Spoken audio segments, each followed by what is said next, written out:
Hello, my wonderful people. Good morning, good afternoon, good evening, good night, depending on your time zone or anytime you are coming across this platform. If it is your first time and you like what you are watching, kindly subscribe, put on your notification bell to all notifications so that you'll be able to know when we upload a new video. Here in Linda's TV show, we react to all forms of videos, local and international, especially what is happening in Nigeria. I want to seize this opportunity to appreciate YouTube for creating this wonderful platform for us to use to disseminate information. At the same time, I am putting a disclaimer that this platform, Linda's TV show, do not in any way promote misleading information, hate speech or violence. I do not like those things, so I will never promote them in my platform. We are here to educate and inform the members of the platform. To share a clip like that because it's so controversial. Someone sent me an audio clip alleging that some of the people in Tinubu's cabinet, where they were discussing about the issue of Nnamdi Kanu, that yes, releasing Nnamdi Kanu is not a big deal, but they can't stop this man when they release him. So that is the reason why this man, have to be prolonged until he agreed with their terms. But unfortunately, someone like Nnamdi Kanu is never and not ready to agree to their terms, because when they set their terms, you know what they mean. So Nnamdi Kanu is not the kind of person that will succumb to what they are saying. So that is it. I think the audio will be shared tomorrow or next tomorrow, pending when the lawyer gave me go ahead, because someone sent it to me. I don't know where the audio generated from, but I think people should be able to recognize the voice of the voice of the person who is talking. So that is that. And secondly, a lot of Nigerians don't know that Appeal Court of Nigeria, number 2, highest court in Nigeria, have discharged Nnamdi Kanu and have said that no court in Nigeria have jurisdiction to try Nnamdi Kanu. And from there, the federal government, they started filing defense upon defense, counter defense, and so on and so forth, that led us to where we are today. Not that they don't know the truth, not that they don't know that this man don't have case to answer, but they just have to hold this man because they are aware of the potential of this man, that if we let him go, we can't stop him. So he can even go to the extent of achieving everything he want to achieve. Everything I've been saying, they have the ability and the potential to achieve it. That is one of their fears. And secondly, or the third thing we are going to discuss tonight, is that Bello Matawalle, the former governor of Zamfara State, have come out in the defense of the allegation level against him. Reminding you that time with that number, I have come here to talk about the issue of insecurity in Nigeria, saying that the incumbent governor of Zamfara State, that is the incumbent governor of Zamfara State, have accused his predecessor, that is Bello Matawalle, the current Minister of Defense State in Nigeria, saying that he is part of the bandits. He is sponsoring banditry, and he has harbored these bandits in the Zamfara State government. Now, the bone of contention I want us to stop at the end of the discussion of today is that if people will be proud to come out to say, yes, I negotiated with bandits, I mingle with them, I do this, I do that with them, because we don't want a kinetic approach, towards insecurity. If people can negotiate with bandits, the question I am still asking till tomorrow, what has Nnamdi Kanu done? Someone that the court has freed. What has he done that the federal government keep on, holding him? That is why we are not going to stop to exposing everything that the government has been doing. The world must know. Nigerians must know. Everybody in Africa must know what is going on. The reason why the federal government don't want to release Nnamdi Kanu, and the reason why they are doing whatever things they are doing now. Nigeria is a place where everyone living in it are looking for a way to remove their head out, because we don't have country any longer. So we have a lot of things to discuss tonight. Stay with me. Now, before we go into the details of these listed topics I have told you earlier, I want to ask some necessary questions because I want to know what the Southeastern governors, the Southeastern politicians, some time ago, there about 2 to 3 months ago, there were some people who were playing politics with the detention of Nnamdi Kanu. Today, you will hear that one House of Rep member went to visit Buhari, that he want Buhari to forgive Nnamdi Kanu. Tomorrow, you will hear another news that the whole Southeast governors, that they gathered because they want to meet Tinubu, they want to ask Tinubu to release Nnamdi Kanu. Next tomorrow, you will hear that the Southeast senators, that they went to the Aso Rock. The question is, what are they, or what were they going there to discuss? Were they going there to tell the federal government not to release this great guy? Because people don't like asking the necessary question. If you see the way these people were going, they were going every minute on the whole social media, they were doing as if, oh, these people, they were trying to, they really have Nnamdi Kanu at heart and they want to stop everything that is going on illegally. But at the end, we have come to realize that all their movement have not yielded result at all. What is going on? All their movements have not yielded result. I think the public demand an explanation.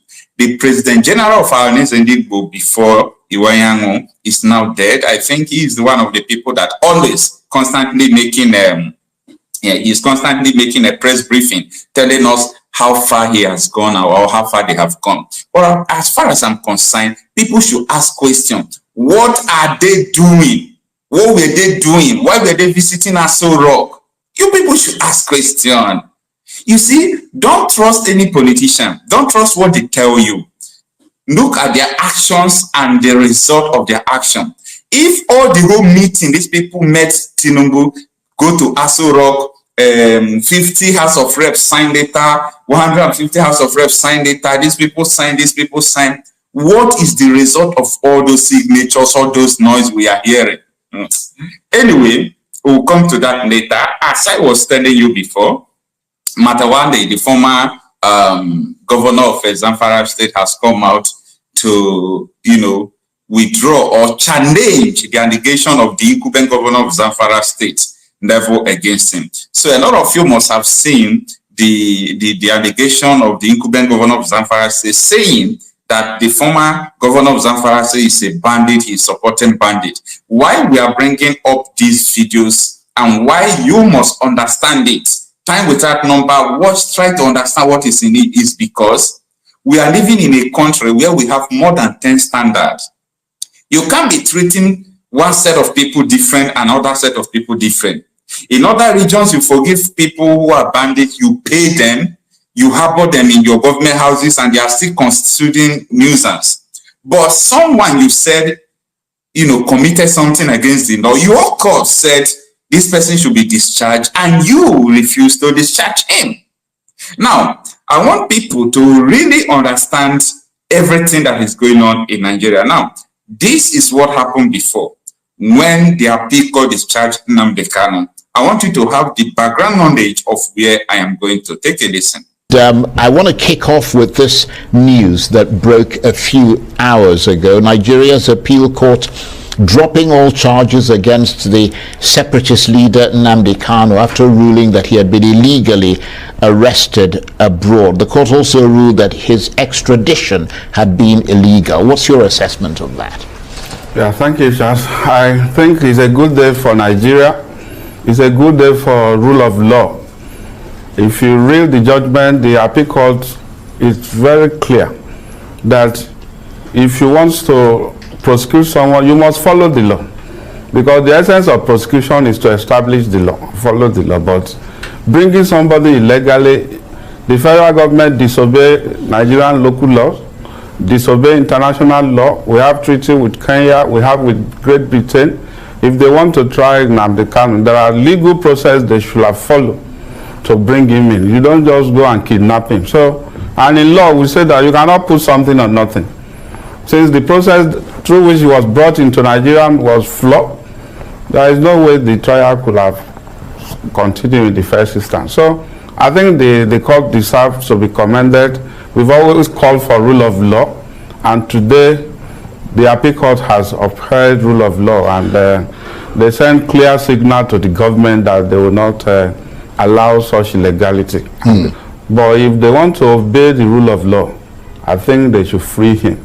They should heed the warning of the judges. It's very, I mean, it's quite interesting. They just come short of calling out the Attorney General of the Federation.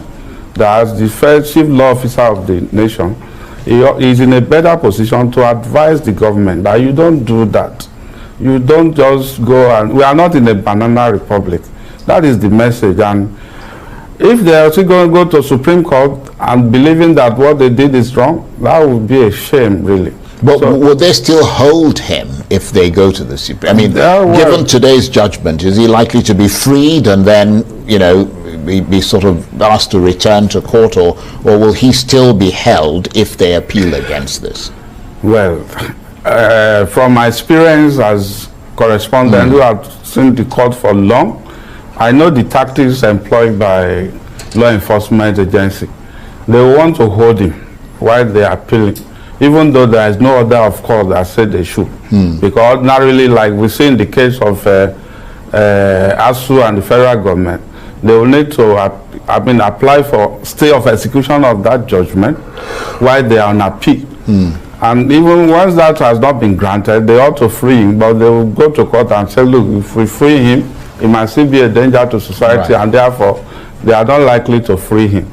But like Prof said, I think it's a political issue, and I think this judgment provides both the agitator and the government an opportunity to politically resolve this matter. All right. This is an old video. This video is how the Arise News analyzed the Court of Appeal freeing Nnamdi Kanu some years ago. That was 3 years ago. I don't know. More than 3 years ago. So the man is saying something that the federal government is running from. You know why I'm playing all this video for you? It is because of these voice notes I will release tomorrow if they allow me to release it. Because in that voice note, they are saying that releasing Nnamdi Kanu is not the issue, because they knew they made a mistake by kidnapping him from Kenya, sorry. But issue is that when Nnamdi Kanu will be released, that Nnamdi Kanu is very stubborn, that they can't stop him. That is the bone of contention. We can't stop this man if we release this man. Now, you hear what the man was saying when the Court of Appeal said that if you want to follow the rule of law, if you want to charge Nnamdi Kanu and so on and so forth, you must not kidnap him from Kenya because, number one, the man did not run or jump bail. The military invaded his house a day before he's supposed to appear in the courts. So that was where every issue started. It is important people know what happened before. Not that a lot of people are on social media saying what they don't know. Nnamdi Kanu has never run away from judgment. He was in Abia State. He was waiting for the judgment day before the military invaded his house. So when the military invaded his house, they killed so many people. They killed dogs. Imagine if they have killed him. Their mission, why the military came to his house, was to kill him. That was their mission. Yeah. They sent them, go and kill this man because the court is going to free him tomorrow. So no need for court to free him, because if court free this man again, he will continue to do everything he has been doing. So the military did not succeed killing him. And that is the dangerous mission that our military officers have subjected themselves to. That politicians will send you to illegal mission, you will go. And they kill a lot of people. And to God be the glory that the Supreme Court of Nigeria has condemned the killing, has condemned the invasion of the Nigerian military to Nnamdi Kanu's house. So he did not jump bail. The question now is, why do you people kidnap this man from Kenya and brought him to Nigeria? Secondly, The charges leveled against Nnamdi Kanu, the charges they leveled against him, he did not commit it in Nigeria. And the law stipulates that where offense is committed, that is where you are going to charge the person. Someone did not commit any crime in Nigeria, you want to charge him in Nigerian court.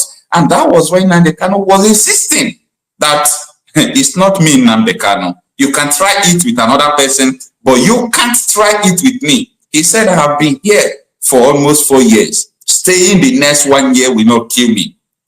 So now, these people, to be sincere, if you ask me why are they holding Nnamdi Kanu, I will say because these people are dumbs.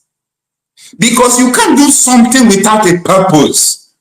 It seems they are doing it without a purpose, because if you said you are holding him because he was constituting insecurity in the South, since you hold him, did the insecurity stop? Absolutely no. All right, before we go forward, let's turn to what Matawalle said, because I am very anxious to explain more about the issue of insecurity that the people in government are sponsoring.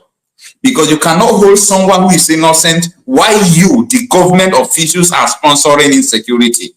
Here is Matawalle trying to defend how he sponsored bandits. Don't forget that the incumbent governor of Zamfara State has come to the national television to accuse that this man not just sponsoring bandits, but he is a bandit. Take a listen. Let me tell you, yes, I initiated the reconciliation dialogue, because when I became a governor, I look at the scenario, what is happening. Why bandits are killing people in Zamfara State? So I was thinking the best way to tackle the situation. So I have been getting a lot of advice from different sector, which I ended up to call a stakeholders meeting at that time. I called the traditional rulers, I called the religious leaders, the security agencies, the leaders of the Fulani, the leaders of the Insecurity, that is the vigilante group. I will hear from each group differently. I did not combine them together. So after we now finish discussions, I now sat down with the security agencies of the state then. I remember security agencies comprise police, army, DSS, immigration, all of them, civil defense. So we sat down together based on the recommendations that we have from the people of the state, from the traditional rulers. So we have a recommendation that the only option that time is for us to dialogue with the bandit. Was it a success? Did it work? Let me tell you, that is the recommendations we have. Then after I sat down with all the security agencies, they are alive. We have the some of the CPs, they rose to the rank. Now, this is the issue, this is the problem. You see, he sat down with the security agencies, according to him, and they asked him to go and dialogue with the bandit, with the terrorists who are terrorizing, go and dialogue with the terrorists. But the question I am asking is this: if you went and dialogue with the terrorists, what happened when they asked you people, go and dialogue with IPOB, go and dialogue with people who are agitating, go and conduct a referendum, go and do this, go and do that? If you can do this to the terrorists, when I mean to the terrorists, people who are doing illegal things, killing people, have you ever seen someone like Nnamdi Kanu carrying gun? Absolutely no, you never see him carrying gun. And a lot of Nigerians, I want them to start thinking, because if you think very well and understand the situation of things, you will know that these people, they have risen above the way we are seeing today before they started agitating. They did not start agitating just for nothing because they want to agitate. They want people to just notice them. No, they have seen things that are not right. They have seen their parents not going to farm, like what we are experiencing in so many parts of South, especially in Delta states. When you look at so many communities in Delta state, they are, insecurity ravaged communities. Our parents no longer go to the farm, and so many things are happening, and you think people will keep quiet. You are in Abuja, nothing is happening. You don't know what is going on in the village. You are in Lagos, you are there ranting about one Nigeria. You don't know that people are dying, that the security agencies are not at their mercy. If you even call them, they will come out to tell you that there is no fuel in their vehicle to come and rescue you. If you call them, sometimes they say they are busy because there is no enough police, enough military to secure the environment. Just yesterday, the chief defense staff, what is it called, CDS, Musa, was saying that Nigeria is in the shortage, that there is no how Nigerian military can secure Nigeria. That confirms what T.Y. Danjuma said. If CDS is telling you that Nigerian military don't have the capacity to secure Nigeria, know that we are doomed. Know that we are doomed, because these people, T.Y. Danjuma said, they are colluding with the terrorists. And if you have hope on these people, all of you will die one after the other. That was what General T.Y. Danjuma said. And the thing is coming out to play for a whole CDS, Chief Defense Staff, coming out to say that Nigerian military don't have the capacity because they are few to secure almost 250 million people. What he's saying could be true, but he acknowledged that they can't secure your life. Then you yourself watching me, I want you to think. Have you seen a country where a military will come out and say, we don't have capacity to secure you, when the primary responsibility of every government is to secure lives and property of the people? Nigerians are no reasoning at all. Nigeria don't know what is coming. And you know the worst thing, people don't want to enter into military, into police. People don't want to enter because they feel that if they enter, they can't fight Boko Haram with that kind of ammunition. And most of the Boko Harams are in the soldier giving them information. Everything is just mixed up. Nigeria is just jaga is even on understatement. Some people will say zoo. For me, I say zoo is understatement because zoo is an organized place. But Nigeria is not an organized place. And anyone that this insecurity has not been affecting, the person will keep on ranting. The person will keep on defending the state of the nation without finding out what other people from the rural communities where the news will not reach, where all this national mainstream media we have in Nigeria, they cannot report what is going on from those villages. That is the situation we find ourselves today. And it's so pathetic. We cannot continue like this. This nonsense must stop. And it must stop, not because the government is going to do anything, because the injustice will continue if you allow it to continue. And the time has come. Everybody has the right to defend themselves. Time without number. I said this. I said you have the right to live. How come? Yesterday, there were two persons who were traveling from one place to the other, and unfortunately, they encountered these terrorists on the road, and they shot at them. Mercifully, those people, they have Odeshi. Yes, they have it. They shot them, it did not enter. And I told you people that every Nigeria is on a death row. Read my lips. Every Nigeria is on a death row. You don't know when you are going to die. You don't know when this death is going to meet you. You don't know anything that is going on. Every Nigeria is on a death row. You can just come out anywhere, they will shoot you. That is the extent of the insecurity in this country. And you think it's a child's play? And you think nobody could even, talk about it.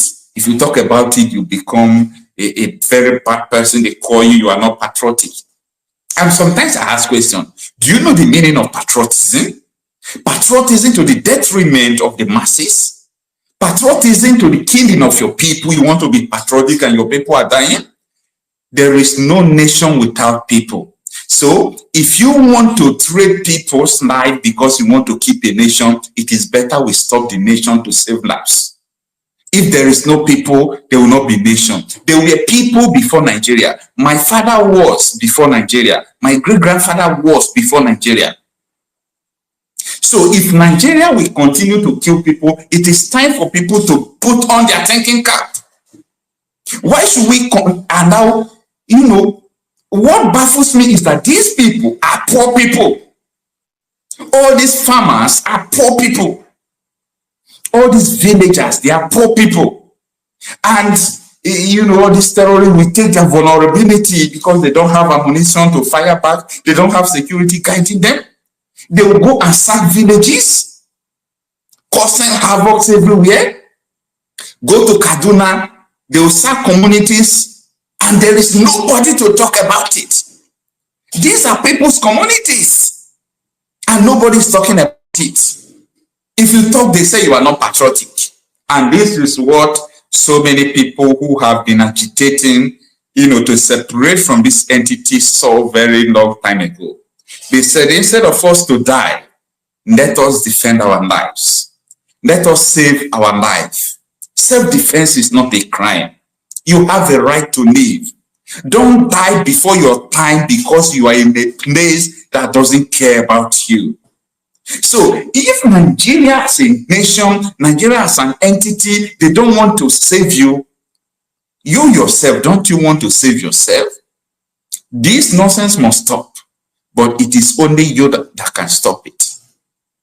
All this nonsense, if you do not stop it, forget about it, it's not going to stop. It is not going to stop. And it's not going to stop by mere hearing or just talking about it. It's not going to stop even though you are just talking. Oh, we are dying, we are doing this. How will it stop the insecurity? It won't stop it. The people have to resist it.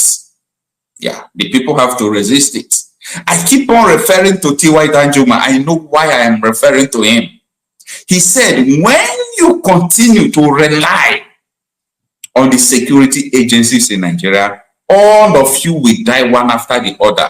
He was not carrying water in his mouth when he was saying that. And he meant what he was saying. These are the things Nnamdi Kanu and co. These are the things they saw. Ojukwu saw this very long time ago. Ojukwu knew that a day like this will come to Nigeria. That was why he said, let my people go. But it's so unfortunate that if you see people who so-called doctors, academic doctors, people who are supposed to put on their thinking cap, they will always advocate for one Nigeria. They advocate for peace and unity. Hey, I need justice. I don't need peace and unity. Because there is no peace and unity without justice. There is nowhere you can find peace and unity without justice. You cannot keep justice inside the bag and you start professing unity. You start professing, oh, we need peace in this country. Everybody should unite. We don't need unity. We need justice. When justice is put in place, everybody will live at peace. But the justice is at stake. Nobody is talking about justice. Everybody wants to talk about peace and unity. Everybody wants to talk about let us make the country to be better. In the absence of justice, do you know the meaning of justice? Nobody can survive without justice. No, nobody. Let people stop deceiving you. Let people stop deceiving you. Before Nigeria come into existence, there were people. And I am telling you, listen to T.Y. Danjuma. You might not love this man, but this thing he said is the alpha and the omega of everything in Nigeria. If you leave these people, that army or police will secure your place, you are going to die one after the other. That is what he said, and I support him in his claim. Taraba is a mini state. It's a mini Nigeria, composed of various ethnic groups living together reasonably peacefully. But the peace in this state is under assault. There's an attempt at ethnic cleansing in this state and of course in all the riverine state of Nigeria. We must resist it. We must stop it. Every one of us must rise up. The armed forces are not neutral. They collude. They collude. They collude with the armed bandits that kill people, kill Nigerians. They facilitate their movements. They cover them. If you are depending on the armed forces to stop the killings, you will all die one by one.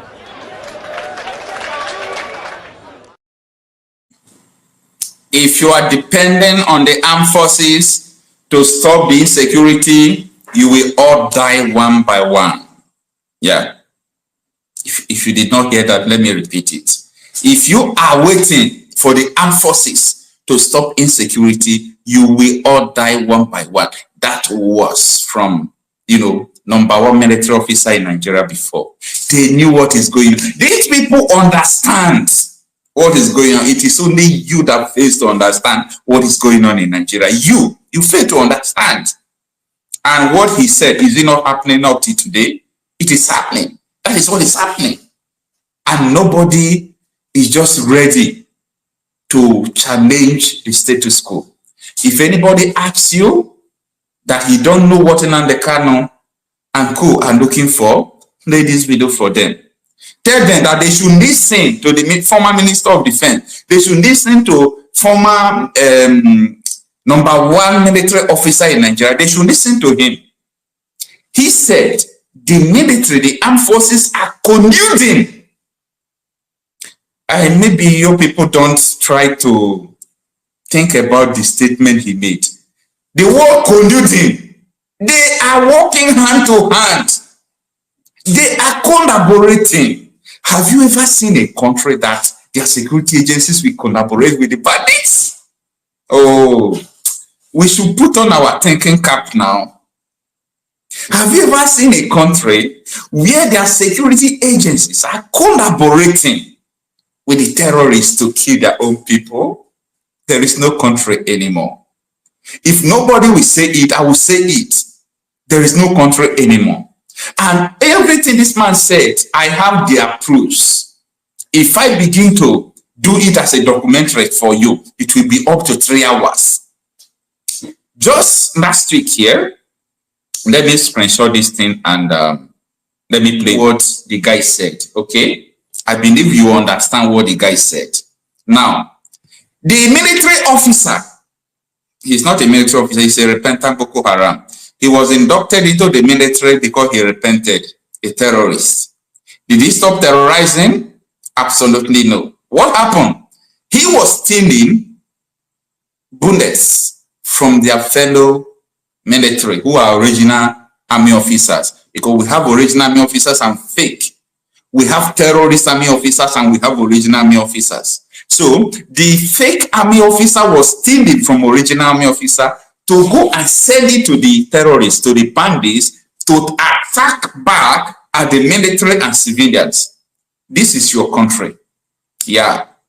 You now see the connecting of the dots between what this man, T.Y. Danjuma, said and what you are seeing here. This is just a little. I have a lot of videos of complicity of the military officers in Nigeria. You just watch how a military officer was stealing ammunition, live ammunition, selling it to the banditry. And Nigerians are not asking questions. And they think, oh, everything will just be going like this. We are in a big trouble. And someone like Nnamdi Kanu saw this.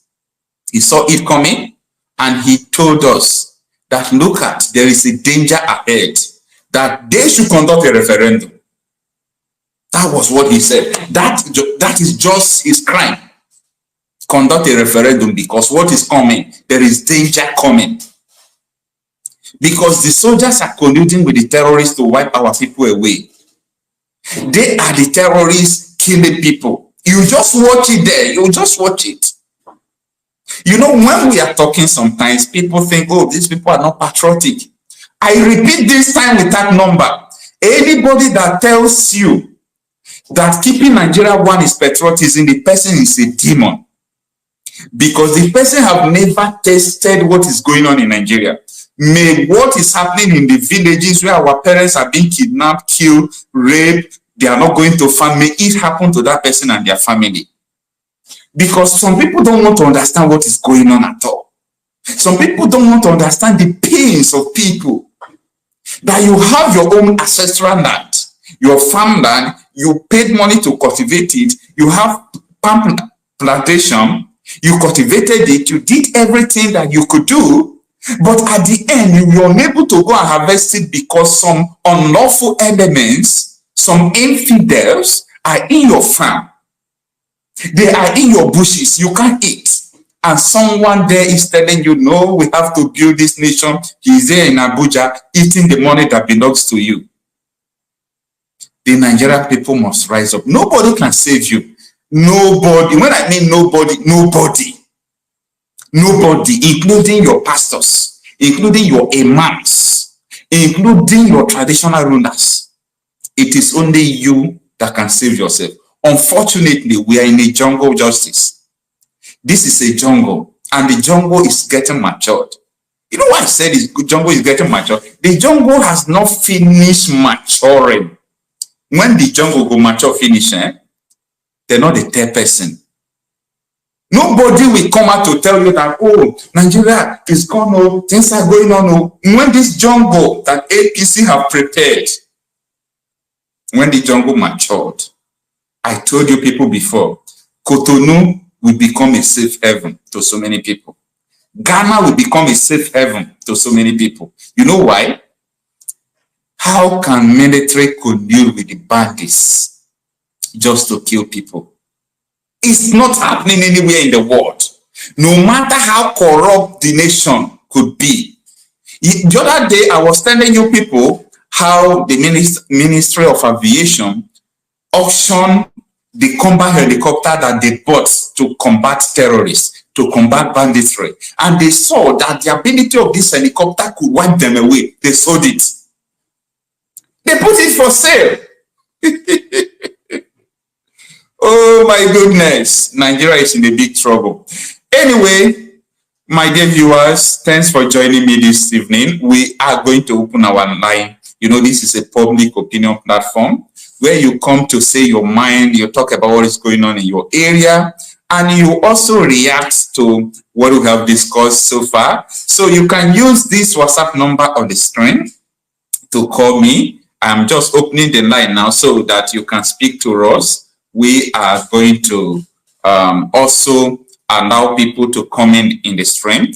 There is a link I put there. There is a link I put. If you want to come on the stream and let us hear from you, you can just come to the stream over there. So let's have our first caller. Hello. You can off your YouTube there so that we can hear from you. Good morning. Can you hear me? Yes, good morning, Brother Kucha. How are you? Fine, fine, fine. Thanks for joining me tonight. Yes. Okay, so your name and where you are calling from as usual, so that people hearing from you, we know whom you are and where you are calling from. Yeah, my name is Chris. I'm calling from London. Chris from London. Thank you so much for joining our popular friends. Yes. Thank you so much for joining. All right, talk to us. Yeah, so obviously I just came in now and I said let me quickly call. So I don't know what exactly is the main topic, but I have various contributions to make. So okay. Yeah. So okay, the thing is what you are saying, you are doing a great job, and you are honesty, yeah. Sometimes this English word Now, your truthfulness and your honesty is worth admiring. You just hit the nail. You stay on the.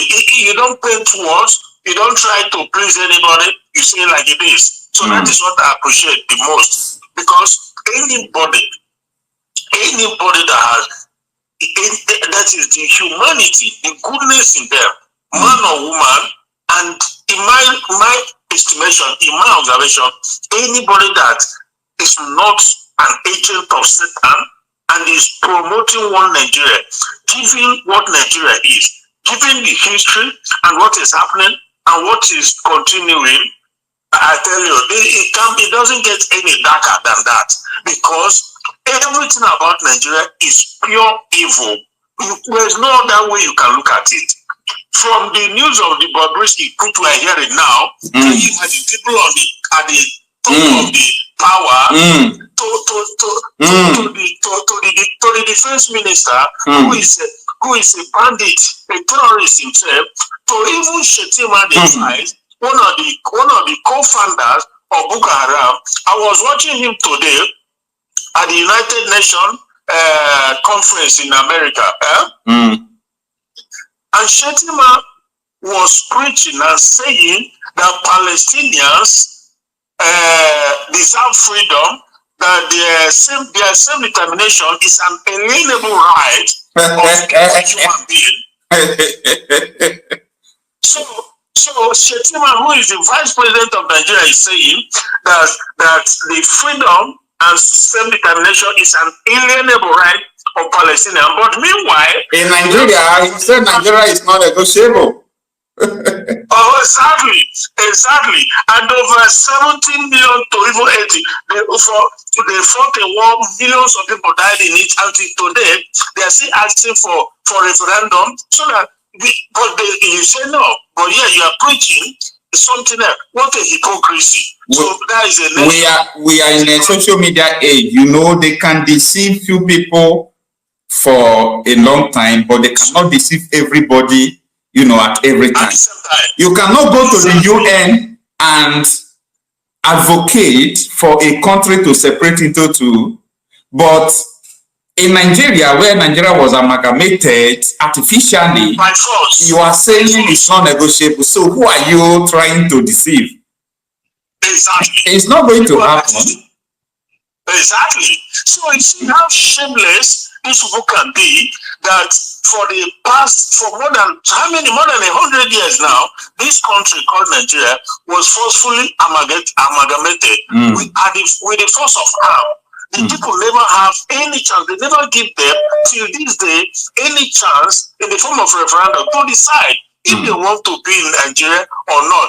No, they just say you must remain in Nigeria, you must be in Nigeria, put a gun on your head. If you thought say you want referendum, they kill you, they kidnap you. If you saw you want separate, you say wahala.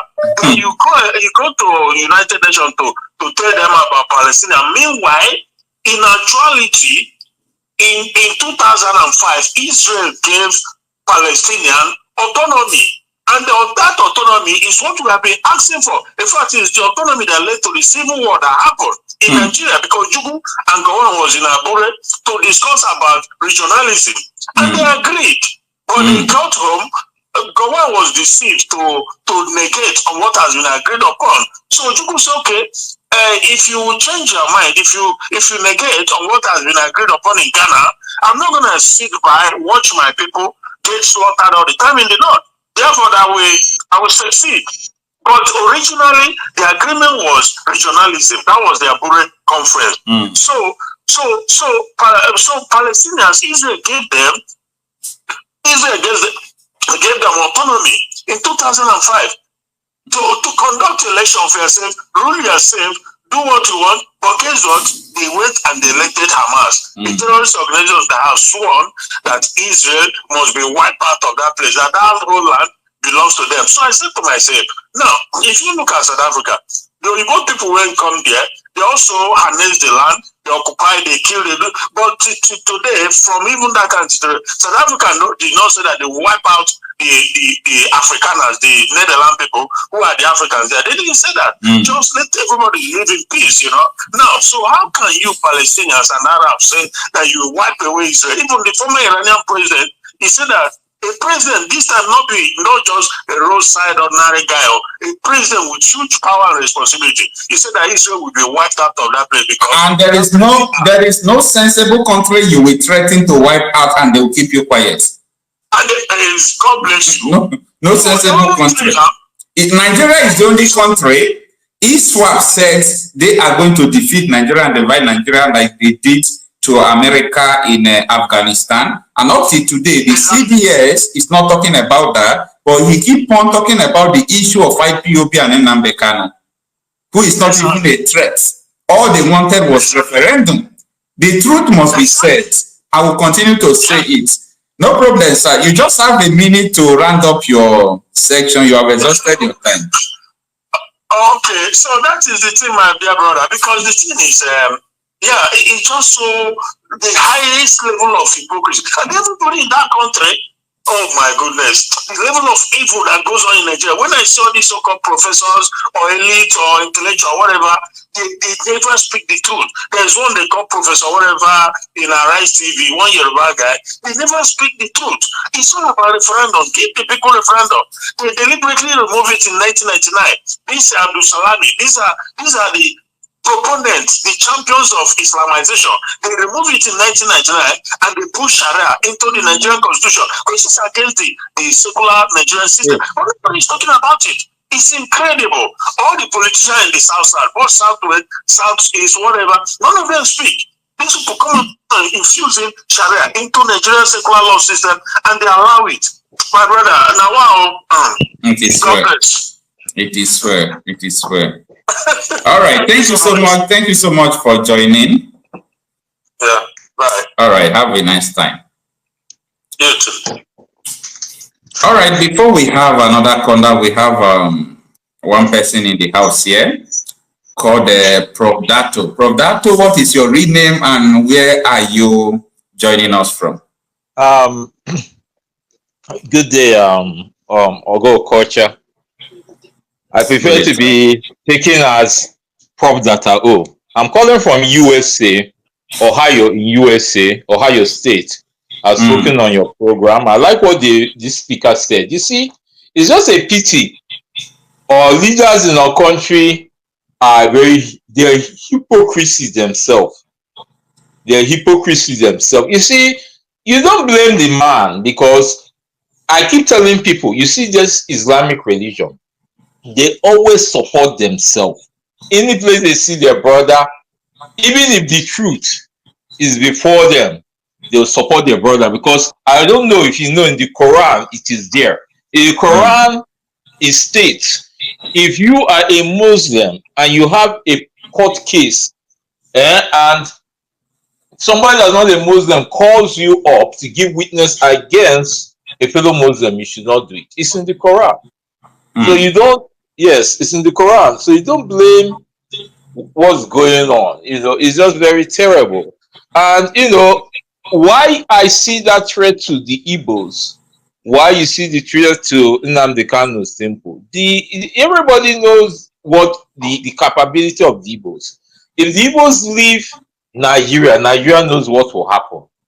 So that's why they don't want. But they are not thinking well. Instead of them to come, rapport with us, and see how we can put things going on, they don't want that. You saw what happened is that yesterday, the court case? What Nnamdi Kanu said, even though I don't know the details very well, but Nnamdi Kanu was saying before that, the last court case hearing, they mentioned the crime happened in London. Exactly. Coming to that of yesterday, they removed the London. They removed it. Nyako took to our heels. You understand? You see, when I heard that of yesterday, it showed me how colossally and corrupt Nigeria's level of corruption is. Very compact, colossal and compact. So you see, I was telling my wife this Nigeria can they think, leave this man to go. You're just endangering history. And the only my biggest pain is that sometimes we people from that land don't take time to look into history, because all they're doing to MNK, they're just harboring hatred for us, or offspring that will grow. My please, I very soon I'm going to give them all what has happened to Nigeria, because in my GSS time I attended Command Secondary School at Abakaliki, and I keep telling people there's something I noticed when I got there. I found out that all the military installations were built in the north. Britain did that thing far. Sure, Britain knew there would be a war. I keep telling people they put all the military installations in the north. They did that. Yes, no, go and check. Now they put that, all the military installations were put in the north before the Biafra. All the armory was there. They made sure these Fulani people got into the army. So you see, the issue of this Nigerian being together, I just wish people are too hypocritical. I saw a speech by this guy on Arise TV, Rufai. He gave a speech and the guy was very objective. I think he termed the speech the genesis of distortion. He made it clear that Nigeria was designed not to unite. Yeah. And it was designed to fail. That all these things were doing. He said that, I think he gave that speech in the church. And he was saying, sorry to say, yes, that he's equivalent. Let him tell people that he's very objective. That Nigeria can stand. And I've told people, I've said this sometimes on media, Nigeria is like three cups that are tied together. The three cups cannot work together. Now the three cups get disrupted. The rope breaks. Nigerian government will get the rope, tie it back. The rope will break. They'll get the rope, tie it back. You know that rope continues breaking. It becomes shorter, my brother. There's a time that rope can no more tie those cups together. Yeah. That is how Nigeria is. That is how they is. Once of all, they're even using barbed wire. So the country should just, so, you know, I'm happy for what you're doing. And I keep telling people, I can't pray for that country again. It's just the Nigerians I'm pitying I can pray. I've told some of my friends that are men of God. I said, I can't pray for Nigeria. I know the Bible says pray for. I can't. A country that every time. Thank you so much for sticking to this video to the end.